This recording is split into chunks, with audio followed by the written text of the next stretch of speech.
So the valuation of the company right now is north of R500 million. So yeah. How much is that in dollars? R500 million. About $30 million. Yeah. So we just wrapping up around, and then now YC just ends, and then we carry on with like building the company.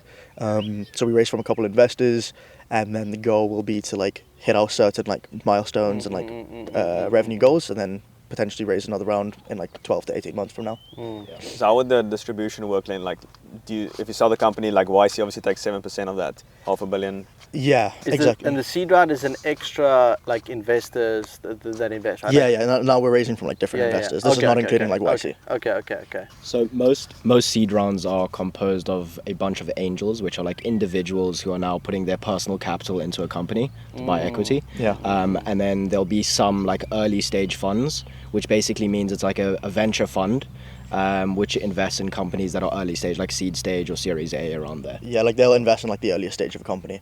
I wanted to ask, do you know a company called 8 Sleep? Like 8 Sleep. So the CEO of 8 Sleep invested in us. He's like one of our investors. Yeah, so like people like this, like high net worth people who like understand what it takes to like run a company. I had a call with him. It was like I had a 7-minute call with him, and in 7 minutes he like invested in us. It's pretty cool. But and that's insane, the amount of like clarity is probably not the right word, but like that they know in 7 minutes where they want to like distribute $1 million. Like that's insane, right? Yeah. And do you have access to these, like, or are they like mentors now to you guys? Yeah, absolutely. Wow. Like I'm on phone number basis with him and like other people who have like sold their companies for like multi-billion dollars.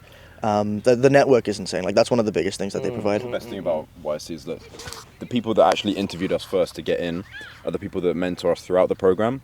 And then for the next 10 years, we have personal access to them whenever we want. And so these are guys that have literally shaped the way we interact with tech.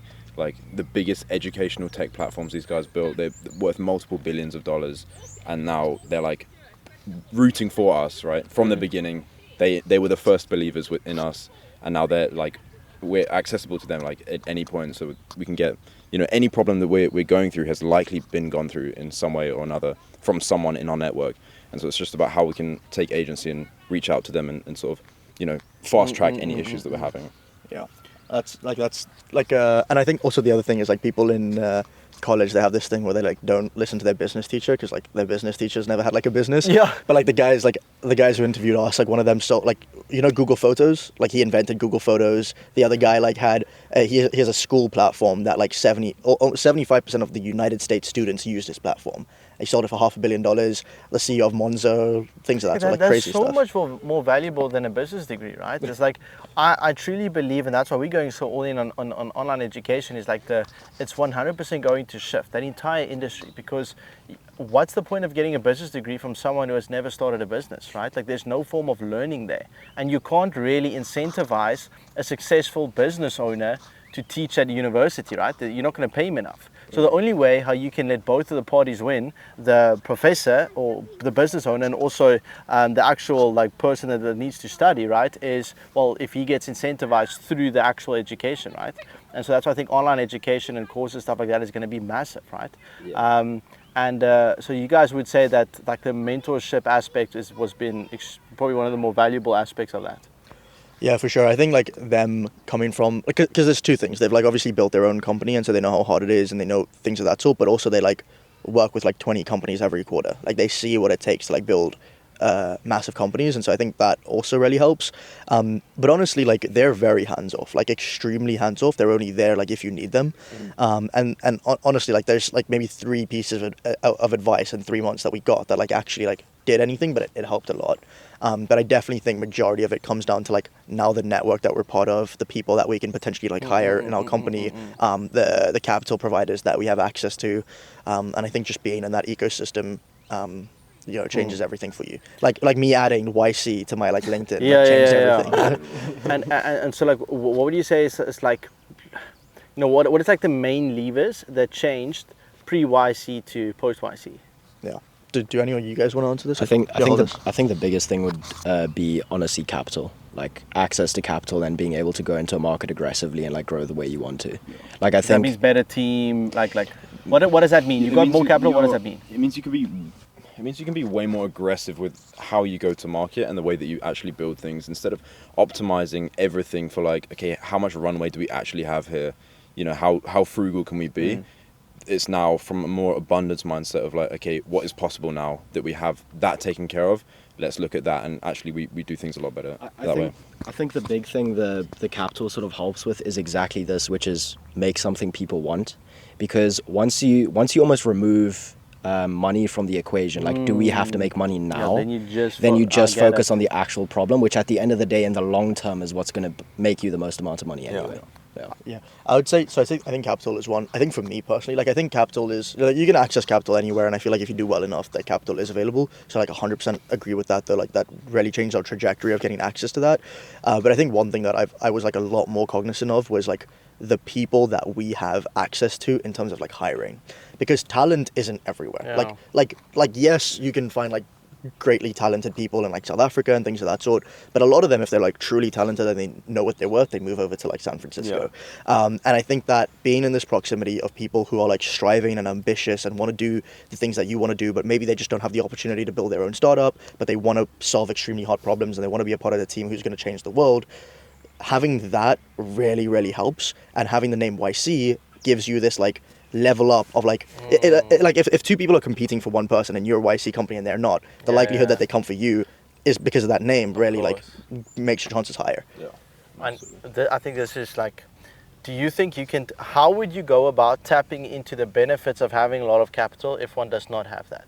Operating out of a place of mindset, focusing of abundance, focusing on building out the product, but obviously you still need some capital to sort of live, right? How would you guys go about balancing that out? Like knowing what you know now, if you had to go back to your previous life, what would you do differently if you did not have the 500K? Like what would you prioritize there? I think like for us, so when we initially started YC, we actually had quite a few customers in our product. But what ended up happening is we had to refund a bunch of them and basically say to them, look, like we can't do what we promised we were going to do. And the reason for that is because for YC, again, like we were very sort of stringent on the amount of capital we could use, and therefore we were optimizing for selling as many people as possible, which meant we'd bring people on who we couldn't necessarily fulfill the best for, because like, look, we need the money. Yeah, of course. Yeah. Right? So I think the biggest thing, if I could go back, I would just be like, well, I mean, look, we don't really need the money. Like if the thing is that you're trying to optimize for is making as much money for yourself, like you should be thinking about, okay, cool, in the long term, if I create a good product, that's what I'm going to get. But right now, I can sacrifice that, and I'm in a stage of, let me not make money, let me work with a few people, really understand what's going to work for them, have some key power users, and then build something that people want. So it's sort of coming, I think the big thing is just coming from the perspective of, look, chances are this is not the stage for me to make money in the next 12 months. I'm just going to be working on this product. And from that feedback, I will then develop something where I can then actually, which will make you more money in the long term anyway. Exactly. Yeah, one of the things, Paul Graham, you've read his essays, I imagine. He's the founder of YC, and so every batch he comes in and does a talk. And one thing that he always touches upon, and that we've heard from a lot of YC alumni that we're close with, is that, you'd rather have 5 customers that absolutely love you and would die for you and love your product and use it every single day, than hundreds or thousands of people that sort of like your product and like, yeah, it's cool, it's convenient, but they don't love it. Like, is the ratio really that? Gmail, is that it's like ratio accurate? Yeah, like really? 100%. Okay. Yeah, absolutely. 100%. The delta between how involved in your customer's life you have to be to build something that they truly love and that will really change the world is massive.